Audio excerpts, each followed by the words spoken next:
one of the things that I'm excited to do now is introduce Miss Teresa, who's going to come up and she'll tell you about herself. But from formerly with Wake Young Leadership Academy, but you're with Wake Partnership.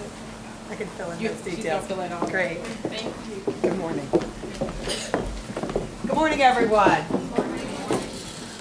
I am Teresa Pierrie, and I am the founding principal of Wake Young Women's Leadership Academy, a fine school located just a few blocks down on Hillsborough Street, located at the Governor Moorhead School campus. Interesting, one of Governor McCrory's current cabinet members created the opportunity, in effect, for me to be there.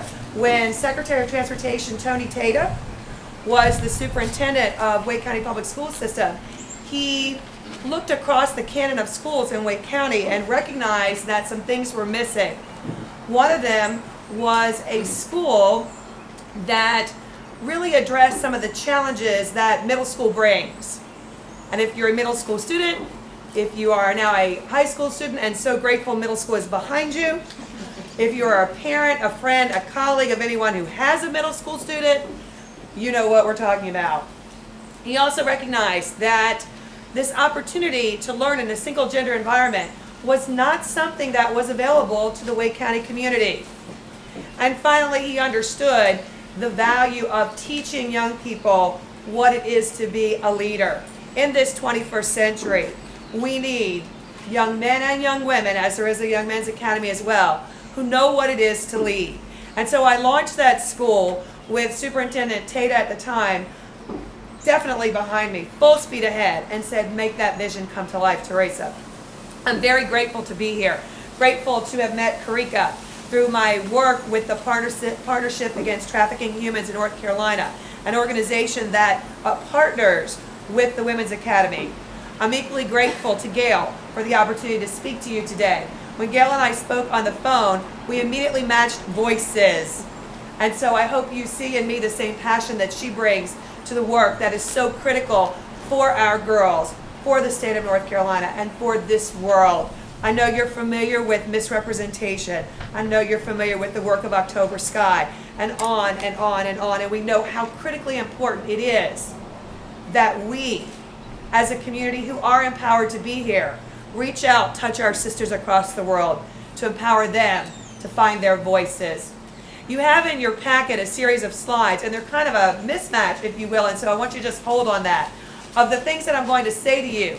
And I hope what you will do after I speak is find one or two of those. Perhaps go onto the web where I did, grab that slide, print it off on your own beautiful, colorful printer, and put it in front of your mirror each morning, and it becomes, in a sense, a focal point for you. It is a great day to be among owls. That was what I would say to Afui, my former student, is smiling. At the Wake Young Women's Leadership Academy, it is the home of the owls, the outstanding women leaders. The girls chose that mascot, the owl, because it fits so well. If you think about what an owl is, her connection to Athena, you certainly know why. So it's a great day to be an owl and to be here at the governor's mansion on this porch. Perhaps a day like this exists somewhere in a preschool area around Raleigh. And you might hear girls' voices. And they're welcoming their friends. And they're asking, will you be my friend? Let's play together. They're curious about each other. I like your dress. Can I use your shovel? Ask those girls what they want to be. And anything and everything is absolutely possible. Somewhere in a kindergarten, third to third grade class, that same little girl, or maybe it's her older sister, is eager. She's excited. She's accepting. She's confident, and she knows that she can learn. A little further down the hall in that elementary school, another little girl is beginning to notice herself. And she's noticing herself in comparison to other girls in that classroom. And she's beginning to see that she may be different, or they may be different. She may be even forming some cliques, some clubs and groups, to which only a handful of those kind of girls like her can join.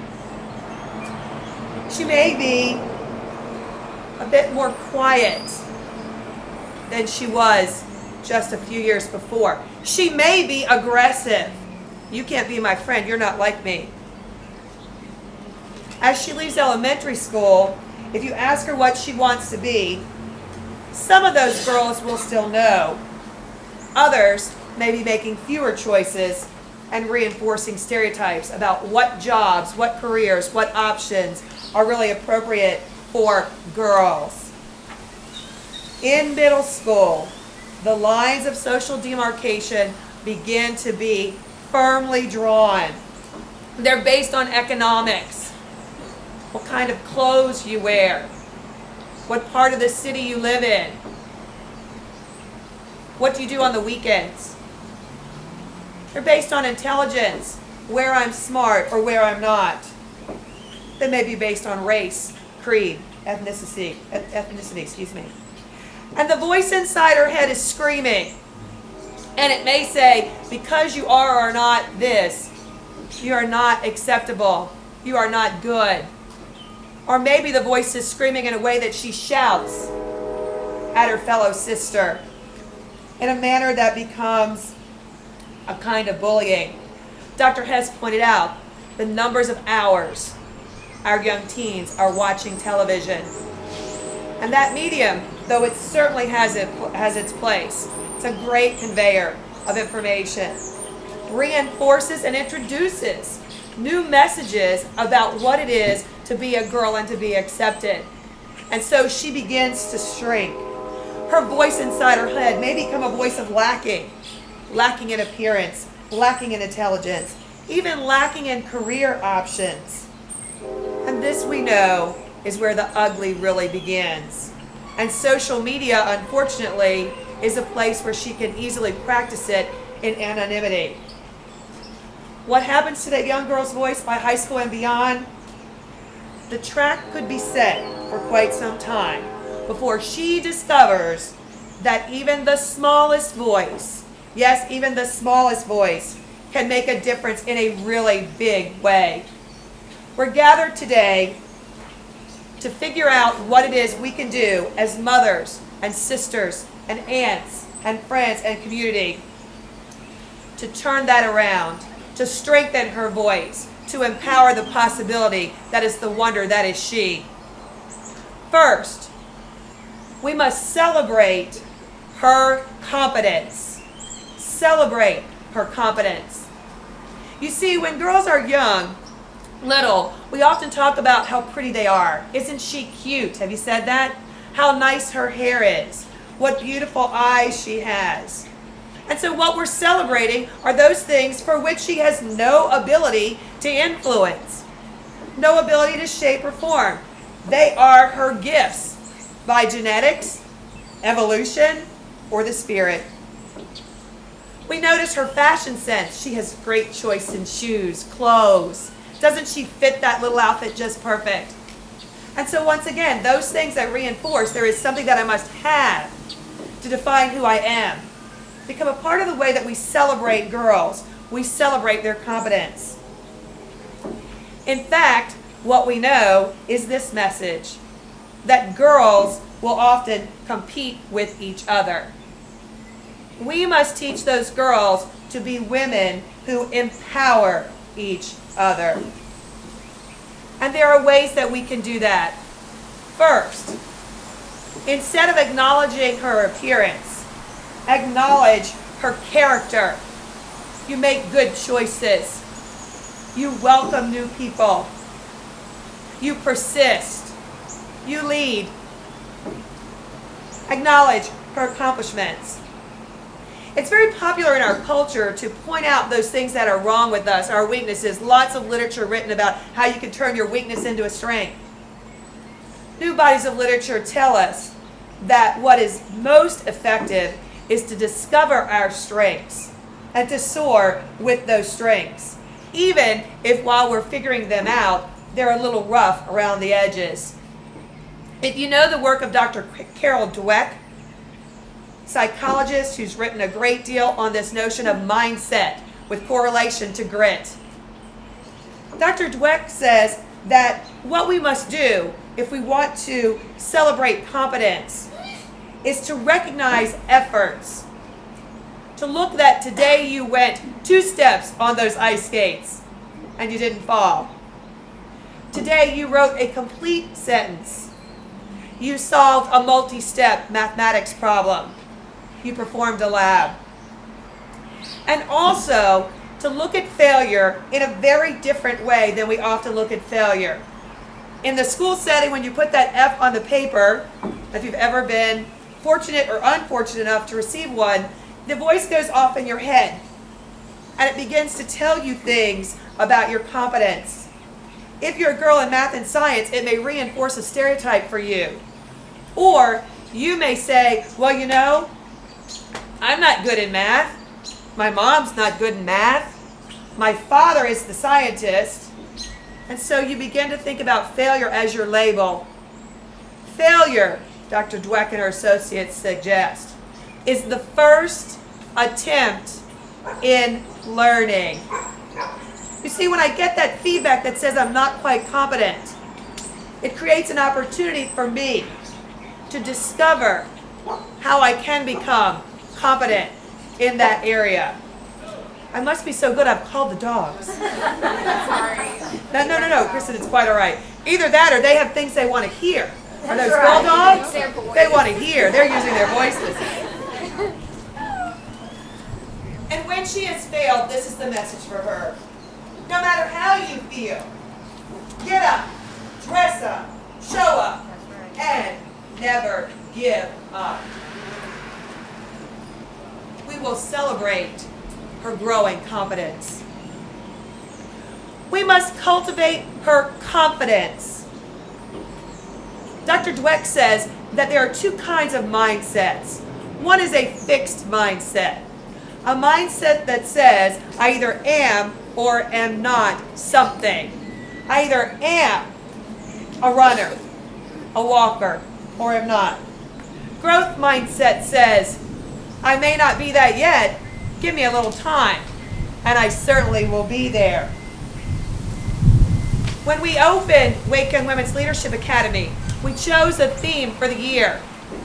We wanted to cultivate, though we didn't have words for it at the time, a growth mindset among the 150 girls who took the risk to come to the all-girls school that no one had heard of, in the middle of Raleigh, on the Governor Moorhead School campus, where no one knew. We sent this message to them as the focal point of the year, and it was this. She believed she could, growth mindset. You know the rest of the sentence. So she did. And every day, we helped to reinforce what those girls could do. We helped them to cultivate a confidence. Now, confidence building is often confused with esteem building. If you're confident, we need to give girls good self-esteem. We give everybody a ribbon. They'll feel good about themselves. Eventually, we know we're pretty smart as a species, that everybody got a ribbon. Or that what it took to get that ribbon didn't really push me. Or we begin to compare ourselves to the ribbon that others got. Well, I wasn't first, second, third place. So really, I'm just a participant. I'll share this with you. In the past 6 months, not once believing that I could do this, I've completed 4 half marathons. Thank you. The last one was on Sunday, so I'm a little stiff. You'll know why.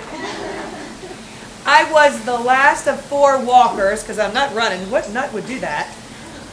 I walk across the finish line. They're playing the happy song. So Tafwi will know that sets me into motion. I am dancing across that line. Here's what I know in terms of my esteem. I got the same medal as the first ones across. I know what I can do. I have dug deep. I am confident. I like getting the medal. Believe me, the bling is nice. But I know within myself that I can do this, which I thought I never could. That's esteem. That's knowing something about yourself. That's digging deep. Now, 2 books I want to share speak to esteem building in a bit of a different way. For our younger set, you might enjoy Haley Kirkpatrick's The Drama Years. For our little older audience, with a bit more of a research base, Dr. Leonard Sachs has written a book, Girls on the Edge. In both Haley's book and Dr. Sachs's book, we talk about girls' need to build esteem, especially when the world is sending her messages that says, unless she looks a certain way, unless she conducts herself a certain way, she has no value in this world. They both suggest, and I've watched it to be true, that girls who are engaged in focusing on others spend a lot less time thinking about themselves. And so if you want to create confidence, engage young women, all of us, in community service. There's nothing more esteem building, including walking across that finish line on Sunday, than having done something absolutely for your neighbor, that you stretched your own boundaries, your own humanity. We started a project with Centennial Middle School and the Men's Academy called the Legacy Leaders Project for middle school students. And this project really built off of some work that the schools collaborated around with regard to their leadership theme. And the event culminated right around the MLK weekend holiday. And what do you know about that holiday? Day of service. And so we challenged the young people, girls and boys alike, to identify areas of service for which they could influence their community. They chose human trafficking, helping grandparents who were the parents of their grandchildren, as well as working in the Raleigh Rescue Mission to serve a lunch as their service project. We called those students legacy leaders because they were leading in the legacy of Dr. King, who told us that our lives begin to end the day we become silent about things that matter. You see, those young people were using their voice. They were cultivating a confidence in what they, even as young as middle school students, could do to give back to communities about which they may have known very little prior to the project. Here's how we create confidence. Life, we must remember, is very short.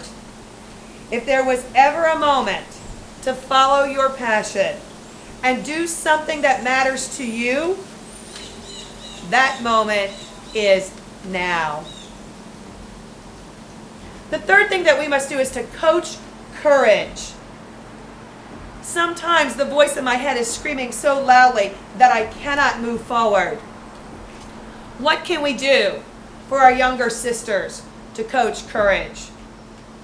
Well, first, I encourage us to listen reflectively. What is that young girl saying when she says, I can't, I won't, I don't? Here's a question you might ask. What would it look like if you did? Lots of executive leadership planning talks about visioning. Gail talked about visioning today. Mr. Tata asked me to vision Wake Young Women's. So when that voice of doubt comes in my head, I respond with, or I find a coach who says, well, Teresa, what would it look like if you did it? And right alongside, what will it look like? What will it feel like? What will it feel like? Sometimes as women, we're discouraged from embracing how we feel. And yet we know that is our intuition and our sense of how we feel that propels us on a day like today to leave our workplaces, to leave our homes, to come to Raleigh. What would it feel like when you achieve that goal? An important question. What have you already accomplished that prepares you for this? You see, we tell ourselves over and over again, I can't do that, without looking at what we already did. So Sunday was my 4th race. And every time when I'm getting ready for those races, and again, I walk those races the voice inside my head goes, oh girl, you're never going to make it. And there were some serious hills in Winston, I'm just going to tell you. And I'm thinking, who builds a half marathon race around a series of hills? Who does that? Someone who's cruel. And then I put one foot in front of the other, just like I did back at home when I was practicing. And suddenly the hill is behind me. Because I know what it looks like to finish. And I know I've done this, and P.S. I'm already signed up for Rock and Roll Half Marathon next year. Hope to see you there.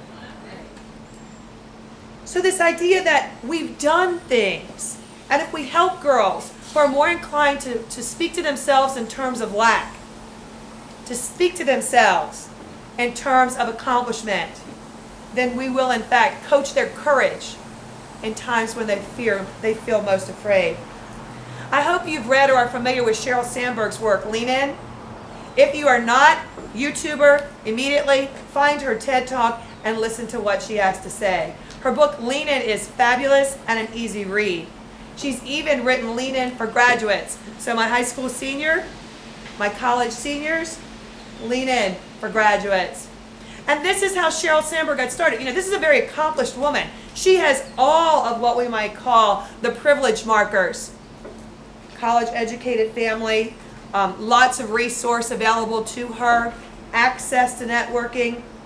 And she goes forward a little timid until finally a woman who happens to be a sponsor, a woman like Gail or Karika, asks her the question, what would you do if you were not afraid? And the book becomes Lean In. She is the chief financial officer for Facebook. And if you read the book, you see her story of how she got there, quieting voices of doubt, this woman with every possible advantage, understanding the negative self-talk that we as women do, and recognizing that sometimes our brothers, by their behavior, their posture, reinforce those voices, and encouraging us then to coach them to help us find our courage. If you want folks to have courage, you must teach them the power of reasoning, especially reasoning out loud. Lots of times if you're working in the schools, girls will come to you, children will come to you, and they've got an argument, and they're just going at it. All they're doing is emoting. And if there is something in that argument, some kernel, some seed of value, it is lost. If you have children, you understand this as well. Because I cannot get beyond the emoting that you're doing to hear the rationale in your argument. So if we want to coach girls, particularly middle school girls, moving into high school, about how to use their voice, we must teach them how to reason. Because a teenager will easily say to you, I'm not arguing, I'm explaining why I'm right. Just very loudly and without the language. And so teach them to find the message. What is the message? What is the right that you want to communicate to me? Teach them to think about audience. We talk a lot about this with the Women's Academy. The way you talk to me cannot be the way you talk to your sisters. Because you are not going to get the response from me that you want when you come up there with all that attitude and sass that is completely girl. And that crosses all races and ethnicity. Middle school girls had a head bob. It doesn't matter what their hair looks like. And so we want them to really learn to choose words in their voices. This is why the study of English is so important. And math, for a reason. Choose words that articulate rather than exasperate. And they will begin to see that when they are reasoning out loud, the world is hearing them. People are reacting differently to them. Teach them the power, practice with them affirmation statements, recognizing their place in the world, turning the voice inside their heads that says, I can't, I won't, I'm not, into a voice that says, I am. Two of the most powerful words for what you put after them shapes your reality. It's very important as we pull this together that we teach girls, we help them to communicate, to create exactly who they are. Communicate to create exactly who you are. Don't forget to be awesome. I'm going to share a brief story. So I have a son and 2 daughters, and Virginia is my youngest daughter. And she often feeds back to me the parenting that I did. She's a senior at Carolina. She says, Mom, I grew up in a household like no other. I go, well, that stands to reason. There are no two alike. She said, no. In our house, when I would come to you with a problem, you would take me through the questions. And here is what I learned. No matter where this line of questioning went, the last sentence was going to be, it's my responsibility. I did it. It's my fault. And so even now when she calls me and there's a problem at college and she wants to go down the blame game path, I say to her, Virginia, you do know where this conversation is going to end. I know, Mom, I know. It's my fault. And here's what that really means. It really means this. I am responsible. I'm responsible for my own actions as well as the reactions that those actions create. Now that's a lot of ownership. That's a lot of confidence, courage, and confidence to own that I'm not only responsible for my actions, but I'm also responsible for your reactions. If I'm not getting the reaction from you that I want, the only person in the room whom I can control and change looks at me in the morning. And so then we'll live out what Maya Angelou has said. You may not control all the events that happen to you, but you can decide not to be reduced by them. You, in effect, are responsible. And Jennifer Freeman adds, you are far too smart, ladies, to be the only thing standing in your way. It's a great day and a great time to be an owl because I believe there are more opportunities for us as girls and women to answer the question, who run the world? We do. Thank you.